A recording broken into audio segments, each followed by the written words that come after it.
અમે ભરૂચ કલેક્ટરશ્રીને પણ આવેદનપત્ર આપ્યું હતું. એકવાર અમે 2 વાર આવેદન આપ્યું છે, છતાં આજ દિન સુધી એમાં કોઈ જ કાર્યવાહી કરવામાં નથી આવી. મેડમ, ઝઘડિયા તાલુકામાં જે તમારા અંડરમાં આવે છે એમાં ગેરકાયદેસર રેતીની લીજો ચાલે છે, ગેરકાયદેસર સિલિકાના પ્લાન્ટો ચાલે છે અને ગેરકાયદેસર રેતી કોરીની સ્ટોન કોરીઓ ચાલે છે. આજે અમે રાજપાડીથી પેલા રોડ પર નેત્રંગ રોડ પર જે એટલું બધું ત્યાંથી રજકણો, ધુમ્મસ, એટલું બધું પ્રદૂષણ છે કે લોકો આજે શ્વાસોશ્વાસમાં એટલું બધું રજ અંદર જાય છે કે બીમારીઓ અનેક પ્રકારની ઉદ્ભવેલી છે. સાથે પ્લાસ્ટિક થાય, ઘરોમાં તિરાડો પડે છે. કોઈ પણ વાસણો રાતે 1 રાત માટે પણ વાસણો હોય, સવારે ઉઠીને એમાં આટલું દળ નીકળે છે. તો જે પણ ગેરકાયદેસર રેતીની લીજો હોય, સિલિકા પ્લાન્ટો હોય અને કોરી કરસરો હોય એના પર તાત્કાલિક ધોરણે અઠવાડિયામાં તપાસ થાય. ગેરકાયદેસર હોય એને દંડ કરીને બંધ કરવામાં આવે, એ એક અમારી માંગણી છે. બીજું, ઓવરલોડ ભરીને ટ્રકો બેફામ ચાલે છે. 7 દિવસ પહેલા એક સુમિત વસાવા કરીને ટીઆરબીનો જવાન હતો, એને અડફેટે લીધા. સાંજે પણ એક વિક્રમભાઈ કરીને, વિક્રમ વસાવા કરીને એક યુવાનને અડફેટે લઈને મારી નાખ્યા. તો દર અઠવાડિયામાં 2-2, 3-3 યુવાનોનો ભોગ લેવાય છે. તો એમાં પણ પોલીસ તંત્રને સાથે રાખીને આવી ઓવરલોડ જે પણ ટ્રકો જાય એની તપાસ કરે, એને અટકાવવામાં આવે, એ અમારી માંગણી છે.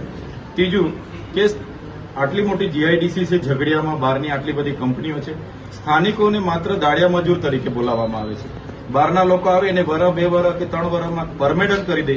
સ્થાનિક લોકો 12-12, 15-15 વર્ષ સુધી નોકરી કરે, પરમેનન્ટ કરવામાં નથી આવતા. માત્ર ને માત્ર દાળિયા મજૂર તરીકે 12-12 કલાક કામ કરાવીને શોષણ કરવામાં આવે છે. જેનો અમે વિરોધ કરીએ છીએ કે સ્થાનિકોને લેવામાં આવે, એમને કાયમી રોજમદાર તરીકે લેવામાં આવે, કાયમી નોકરી, તમામ લાભો આપવામાં આવે, એ મારી માંગણી છે. ત્રીજું, મેડમ, જે નેશનલ હાઈવે 56 નંબર જે બોડેલીથી વાપી જાય છે, એમાં નેત્રંગ તાલુકાની જેટલી પણ જમીનો જાય છે, તમામ ખેડૂતો સાથે અમે બેઠક કરી છે. ખેડૂતો બિલકુલ એમાં સહમત નથી.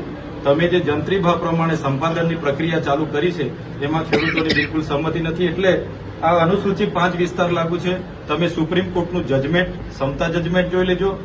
અનુસૂચિ 5 એરિયામાં કોઈ પણ આવી રીતના બારોબાર જમીન સંપાદન કરી શકશે નહીં, એનો પણ અમે વિરોધ કરીએ છીએ. આ અમારા 3 મુદ્દાઓને લઈને તમે દિન 7માં કાર્યવાહી કરો, સંતોષ થશે અમને તો અમે એમાં તમને સહકાર આપીશું. અગર કાર્યવાહી નહીં થાય તો દિન 7 પછી અમે ઝઘડિયાથી પદયાત્રા કરીશું. નેશનલ હાઈવે 48 પરથી થઈને અમે કલેક્ટર કચેરીનો ઘેરાવો કરીશું.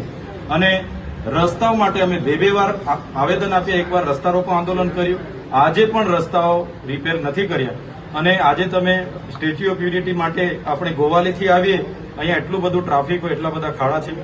અંકલેશ્વરથી જે તમે વાલિયા નેત્રંગ રોડ તમે જોઈ લો એવી રીતના, એટલે એ રોડો પણ તાત્કાલિક સમારકામ થાય એવી અમારી માંગણી છે. નહીં થશે તો દિન 7 પછી અમારું આંદોલન ઉગ્ર સ્વરૂપમાં અમે કરીશું. આજે અમે આવેદન કે નિવેદન એટલા માટે નથી આપતા, 2-2, 3-3 વાર આવેદનપત્ર આપ્યા છે, એક પણ અમને જવાબ મળ્યો નથી. એક ધારાસભ્ય તરીકે અમે હાથે રહીને આવેદન આપતા હોય અને વહીવટી તંત્ર, પ્રશાસન જવાબ ના આપે તો અમારે શું સમજવાનું?